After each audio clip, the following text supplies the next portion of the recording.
ازيكم يا شباب، عاملين ايه؟ يا رب تكونوا بخير. ان شاء الله النهارده هنتكلم على اداه جديده من ادوات الذكاء الاصطناعي.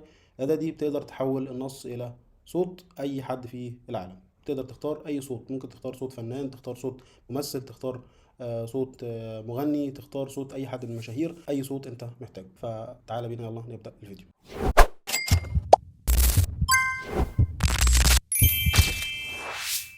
دي الواجهه بتاعت الويب سايت اللي هنشتغل عليه النهارده، وهو اسمه فيش دوت اوديو. تمام، بتدخل على جوجل وبتكتب فيش دوت اوديو، بيجي لك بالمنظر ده.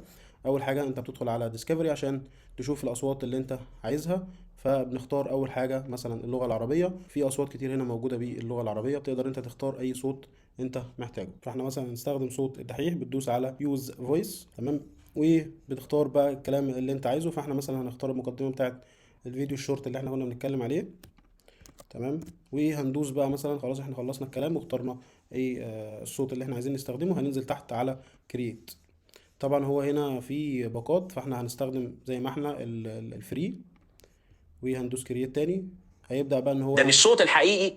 هيبدأ بقى زي ما انتم شايفين يجنريت بقى الصوت، ويحول الكلام اللي احنا كتبناه الى الصوت اللي احنا عايزينه. فمثلا تعال نجرب كده. تخيل انك تقدر تغير صوتك لصوت اي حد في العالم بكل سهوله. الموقع اسمه فيش اوديو، رفعت صوتي واختارت صوت شخص مشهور، واللي حصل بعد كده كان خرافي. شوف الفيديو الكامل على يوتيوب، اللينك في اول كومنت. فزي ما انت شايف كده الكلام فظيع جدا. فانت تقدر تحول اي تكست انت عايزه للصوت اللي انت عايزه برضه. طيب انت هنا في شخصيات كتير، احنا اخترنا مثلا الدحيح، وفي برضو اخترنا صوت قبل كده لحفيظ دراجي وباسم سمرة. فالاصوات دي كلها احنا اختارينها واشتغلنا عليها. طيب انت بقى عايز مثلا تدور على صوت تاني، مفيش مشكلة. عايز بقى انت ايه، تنسخ صوتك انت، صوتك الشخصي. فبتخش على فويس كلونينج. تمام، وبعد كده بعد ما تدخل على فويس كلوننج بتعمل ايه، هتيجي بقى تختار الصوت بتاعك، الصوت اللي انت عايزه. فانت مثلا هنفترض ان انت عايز تعمل نسخة من صوتك انت، صوتك الشخصي يعني. هتنزل تحت خالص وتضيف الصوت بتاعك هنا، تعمل له ابلود من اي فايل عندك. تمام، وبيقعد شوية لحد ما ينسخ الصوت. وبرضه هنا انت لو عايز تحط تعمل ابلود لصورة مفيش مشكلة. كل الكلام ده بتعمل له بقى بابلش، وبيبدأ ان هو يجنريت الصوت بتاعك على حسب بقى الكلام اللي انت عايز تكتبه. فانت ممكن تكتب، خلاص انت سجلت الصوت بتاعك، ممكن انت تكتب اي كلام وهو يقعد يجنريت الصوت ده بدل ما انت تقعد تتكلم يعني. وبرضه ممكن انت من خلال نفس الخاصيه دي الفويس كولينج يعني تخش عليها وتحمل اي صوره انت عايزها، وتكتب مثلا انا عايز صوت عن مثلا اي ممثل، فمثلا نختار رامز جلال. تكتب اسمه وتجيب الصوت بتاعه من اي فيديو يكون الصوت فيه واضح، وتختار اللي هنا اللي هي دراج اند دروب للاوديو فايل، وتضيفها هنا، وبعد كده تدوس كرييت.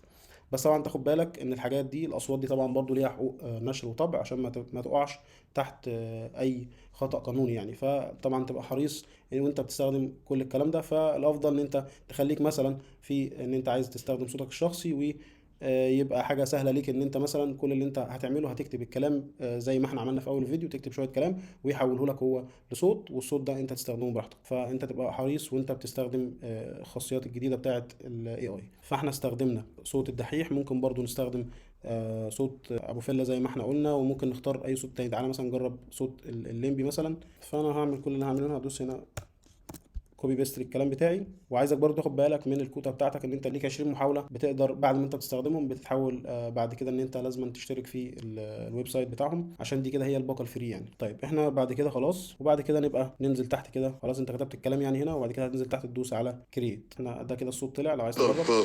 تغير صوتك صوت اي حد في العالم. فده الصوت. انت ممكن تقدر تغير طبعا الكلام بتاعك، تقدر تكتب اي حاجه وتجرب زي ما انت عايز يعني.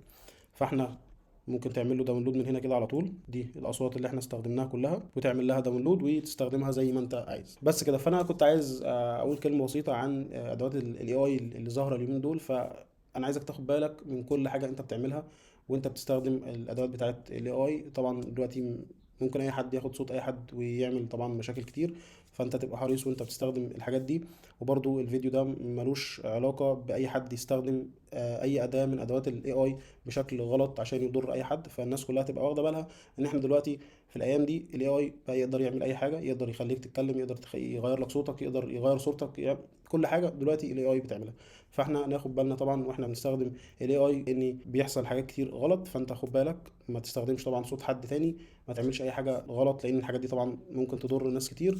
فانت تبقى حريص. الحاجات دي انت ممكن تعملها فور فن، بتقعد تهزر بس وتضحك، لكن طبعا الفيديو ده ملوش علاقه بان اي حد يستخدم الاداه دي بشكل مضر. في النهايه انا بتكلم معاكم هنا كل شويه عشان اجيب لكم حاجه جديده احنا نستفاد بيها كلنا، وبرضو بعرفكم الدنيا ماشيه على فين، والادوات اللي كل شويه بتظهر دي بتعمل ايه. لو الفيديو عجبك ما تنساش تدعمنا باللايك والشير والسبسكرايب، وتفعل زر الجرس عشان يوصلك كل جديد.